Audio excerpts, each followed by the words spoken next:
عمرك سألت نفسك ليه كل مرة بتدخل فيها نقاش عشان تثبت إنك صح بتخرج مسحوب الطاقة ومستنزف نفسيا وعقليا كأنك كنت في خناقة شوارع وواخد علقة موت؟ الإجابة الصادمة والقاسية اللي محدش هيقولها لك هي إن محاولتك إثبات إنك صح هي أغبى حركة ممكن تعملها في أي نقاش على كوكب الأرض.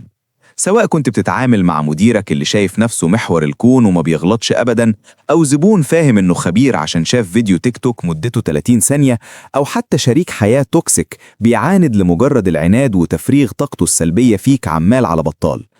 النهاردة في قناتكم أبيض وأسود هنسحبك من وهم المنطق وهنعلمك إزاي تلعبها صح بقواعد علم النفس المظلم وقوانين القوة.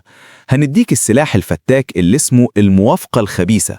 بس قبل ما نغوص في الدارك سايد وتفاصيل الهندسة الاجتماعية، لو انت من الناس اللي بتعشق السيطرة وبتحب تفهم خبايا العقول وتلعب بخيوط اللعبة، انضم للكيان بتاعنا واشترك في القناة واعمل لايك عشان الخوارزميات تفهم إنك من الصفوة اللي بتدور على القوة، وتوصل الفيديو ده لملايين الناس اللي محتاجة تفوق وتفهم اللعبة بتتلعب إزاي وما تبقاش مجرد ضحية في إيد غيرها.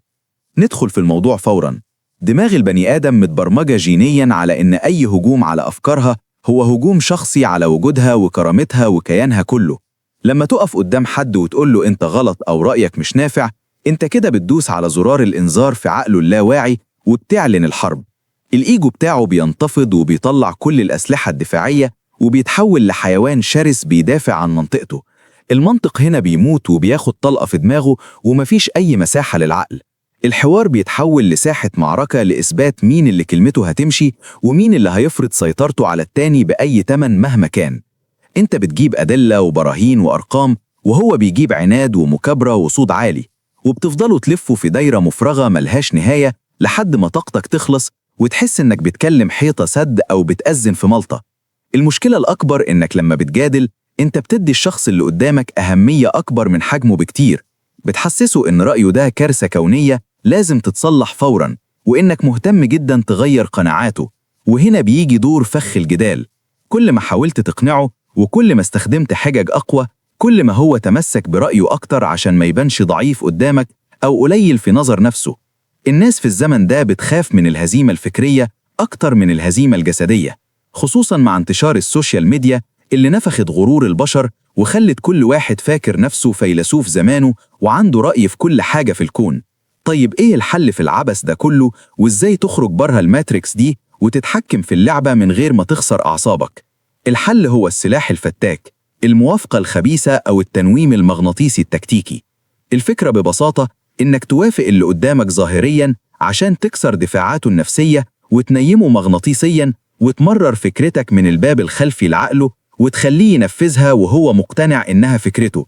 دي أعلى درجات التلاعب النفسي الإيجابي اللي بيحميك من الاستنزاف المستمر وبيحافظ على سلامك النفسي وطاقتك العقلية. تعال نشرحها بخطوات عملية ومواقف عامة جدا في حياتنا اليومية عشان تعرف تطبقها بكرة الصبح وتبقى ماستر في قراية العقول وتوجيهها. الخطوة الأولى هي إخماد الحريق أو الموافقة المبدئية الخادعة. أول ما تسمع الفكرة الغبية من مديرك أو صاحبك، بدل ما تكشر وتبين اعتراضك ووشك يحمر، ابتسم بهدوء شديد وقول له تصدق وجهة نظر تحترم جدا وفيها زاوية سمارت ومختلفة ما كنتش واخد بالي منها خالص. الكلمتين دول بيعملوا سحر اسود في دماغه. الإيجو بتاعه بيتضخم زي البالونة وبيحس بالانتصار الوهمي ونشوة الفوز السريع. أجهزة الإنذار في عقله بتسكت تماماً وبيسترخي وبيبقى جاهز يسمعك براحة، لأنه خلاص أمن لك واعتبرك في صفه من الشلة بتاعته، مش عدو جاي يكسر كلامه ويقلل من قيمته. انت كده فتحت الباب الخلفي لعقله بنجاح مبهر وبدون نقطة عرق واحدة، وتقدر دلوقتي تلعب في إعدادات دماغه براحتك. الخطوة التانية هي زرع الزبود الشك بس بشياكة وبدون ما يحس خالص. بعد ما رفعته لغروره للسما، هتبدأ تسحب السجادة من تحت رجله بالبطيء جدا زي الحاوي المحترف. هتستخدم أسلوب الأسئلة الموجهة أو أسئلة حصان طروادة، مش التصريحات المباشرة الفجة اللي بتعمل مشاكل. يعني لو مديرك اقترح خطة شغل هتخسركم وقت ومجهود وموارد، بدل ما تقوله دي خطة فاشلة، تقوله إيه رأيك لو طبقنا فكرتك العبقرية دي بس ركزنا على إننا نقلل الوقت شوية عشان تبان إنجاز أكبر لحضرتك وتبقى خبطة معلم. انت هنا مش بتهاجم فكرته نهائي، انت بتخليه هو اللي يكتشف الثغرات بنفسه، بتخليه يشوف العيوب بعينه من غير ما تحسسه انك بتعلمه شغله او بتعدل عليه او بتعمل ابو العريف اللي بيفهم في كل حاجة. الخطوة الثالثة، ودي الضربة القاضية في فنون التلاعب النفسي، هي إعادة صياغة الفكرة وتلبسها العمة أو عملية الزرع العميق جدا في اللاواعي. وهنا انت هتاخد فكرتك انت اللي كنت عاوز تنفذها من البداية وتصيغها على انها تعديل بسيط او ابديت طبيعي لفكره هو. هتقوله بناء على كلام حضرتك السليم احنا ممكن نعمل كذا وكذا، وده هيخدم رؤيتك بشكل مثالي وهيطلع الشغل في أبهى صورة. هتلاقيه بيهز راسه بموافقة تامة ومبسوط جدا وبيقولك ايوه هو ده بالظبط اللي انا كنت اقصده من البداية، انت كده فهمت دماغي صح. مبروك يا معلم، انت كده خليته ينفذ اللي انت عاوزه بالحرف الواحد، وهو فاكر ومقتنع ان هو صاحب القرار وهو اللي بيمشي المركب وانت مجرد أداة في ايده، مع ان العكس تماما هو اللي بيحصل في الخفاء وبمنتهى الذكاء. تعال ناخد سيناريو أسخل وأوضح مع أي شخص بيحب النكد وبيخلق مشاكل من الهوا عشان يمتص طاقتك.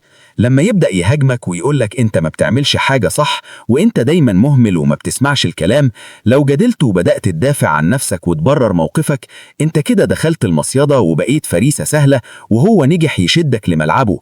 بدل كده استخدم الموافقة الخبيثة وقوله ببرود تام انت عندك حق فعلا، انا الفترة اللي فاتت كنت مقصر ومحتاج اراجع نفسي في النقطة دي، تفتكر ايه احسن طريقة نظبط بيها الدنيا ونمشي صح؟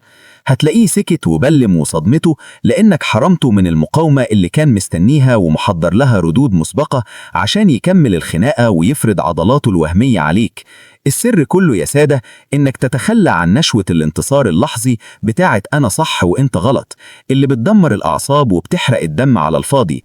الانتصار الحقيقي مش إنك تثبت إنك أذكى واحد وتاخد لقطة سريعة، الانتصار الحقيقي والذكاء الاستراتيجي هو إنك توصل للنتيجة اللي إنت عاوزها وتحقق أهدافك بأقل مجهود وبدون خسائر في طاقتك النفسية وسلامك الداخلي.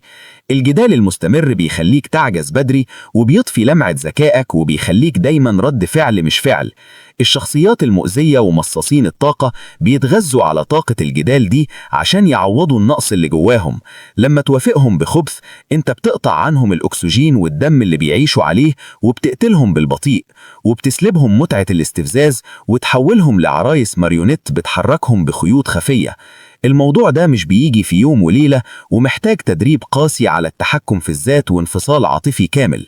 استخدم قوانين القوة وعلم النفس المظلم بذكاء شديد عشان تسيطر على مساحتك الشخصية والمهنية وتمنع أي حد يركبك أو يستغل مجهودك أو يقلل من قيمتك في أي مكان تدخله. الموافقة الخبيثة دي مجرد أداة واحدة من صندوق أدوات مليان أسرار وتكتيكات خطيرة للتعامل مع البشر. الناس اللي بتفهم اللعبة دي بيكبروا بسرعة الصاروخ وبياخدوا اللي هم عاوزينه بابتسامة وهدوء وثقة مرعبة بتخلي اللي قدامهم يسلم نمر من غير مقاومة. لو الفيديو ده نور لمبة في دماغك المظلمة ما تنساش تعمل شير للفيديو مع أصحابك وسيب لي كومنت بأغرب موقف استخدمت فيه الذكاء عشان تخرج من فخ الجدال. سلام يا أبطال.